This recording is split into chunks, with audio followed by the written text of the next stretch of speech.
Raised on the family farm, Matty Craven's childhood saw him bitten by the harness racing bug very early on.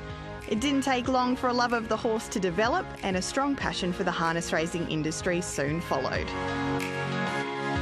Early days, I was just a young fella following Dad around, and be always there helping. Didn't matter whether it was at the, with the cows or the tractors or the horses. And as I got a bit older, us kids on the school holidays, we'd be always up helping Dad and Marg, and it sort of grew from there. And probably at one stage, I used to tell Dad I was going to milk the cows while he was off at the trots, but probably just the love of the horse just sort of grew, and we started, with the ponies, and went through that. And Dad had a couple of nice mares, at that sort of period where Jillaby Gold and Jillaby Magic were racing, and you really got the bug for having a nice horse and going to the races and winning. And decided that I wanted to get my licence at 15 and started driving trials, and it just went from there.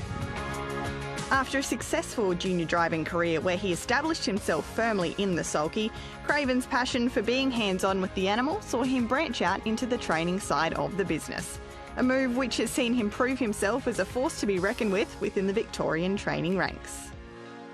I just missed mucking around with them, so then I just eventually started getting to feel my own horses, and I was always on the lookout for a horse that I thought I could improve, or that would get better.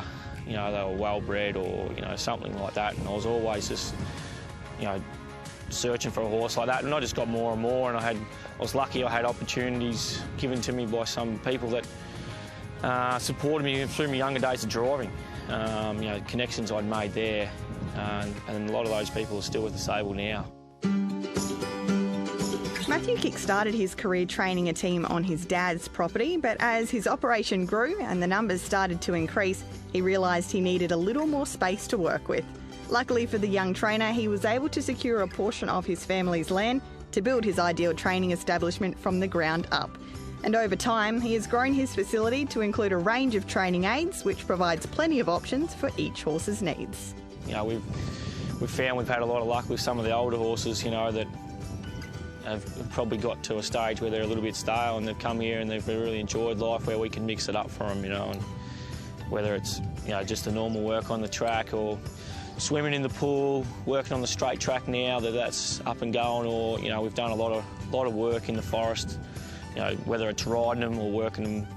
With increased prize money and opportunities on offer for the trotting gate, this has become a real focus for Craven. It's something that's definitely grown on me. If Nana was still around, she hated them because they used to always gallop. But I mean, the trotter's come a long way in the last 10 years, and it's probably something that has really grown, and the opportunity, I think, is there now for the trotters with the money, and there's great money on offer for all of them, really, and I can only see it getting better and bigger for the trotters.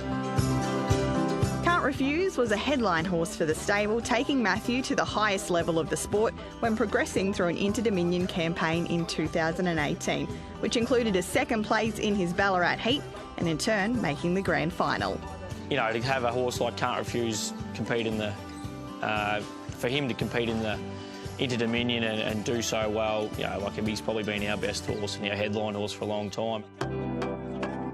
Master Moonlight has been another star for the stable, although injury has plagued the talented pacer's career.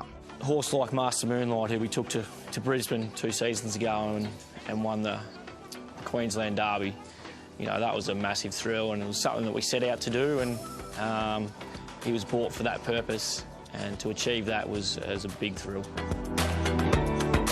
The 2018 Queensland Winter Carnival was also fruitful for trotter Our Dream Lover, who won the Group 2 Queensland Trotters Cup, and in turn played a part in sweetening the carnival for Craven, where he picked up a lucrative trainer's bonus. Our Dream Lover, we know he had the ability, and that's why we took him, and his form leading up wasn't great, but it was just a matter of fact of getting him, in the right frame of mind, and he probably was the best horse in the race, other than Tuck Monarch, and we were probably lucky to get an easier run in transit. And credit to Craig again, he did so much work with him through the week just to get him sound, and I know he spent, days where he was standing in the dam, just standing in the dam, just to get him right, So massive credit to Craig is what he did with that horse, and also to Talia Merlin, who, she's doing great things, and she come down here for a couple of months, last year, and it's great to see her doing so well as well. The stable is also very proactive on social media and at the yearling sales in order to build the team and entice new owners into the stable and the industry. Yeah, we've been very active on social media, and I've been probably, fairly ambitious with, buying horses from New Zealand and then syndicating them, and also going to the sales with no owners and hoping that you can sell the horses. And that's not an easy process, and it's not one you recommend to anyone really, but if the horses aren't going to walk in the gate, you've got to go and find the horses that you want to train, and then, trust that people will come in because that's the horse that you want to train. We're not, trying to find horses just for the sake of it. We're trying to find horses that we want to have here that we think can do well, and I'm also lucky to have some support, like I said before, that from owners that I made connections with when I first started driving. It goes back right to when I was 16, and some of them owners are still with the stable now, with in partnership with other syndicates that we put together, or them just having their own horses. So that support's been much appreciated, and it makes life training horses a hell of a lot easier. The future is looking bright for Matty Craven and his loyal team, where his sights are firmly set on working towards harness racing's most coveted prizes. You always say the Inter-Dominion because that's been the pinnacle for a long time. So, for down the track, if you could get a horse, good enough to be winning a race like that, you'd be, thrilled. But I also really have a big desire to find a horse that's good enough to win the Victoria Derby.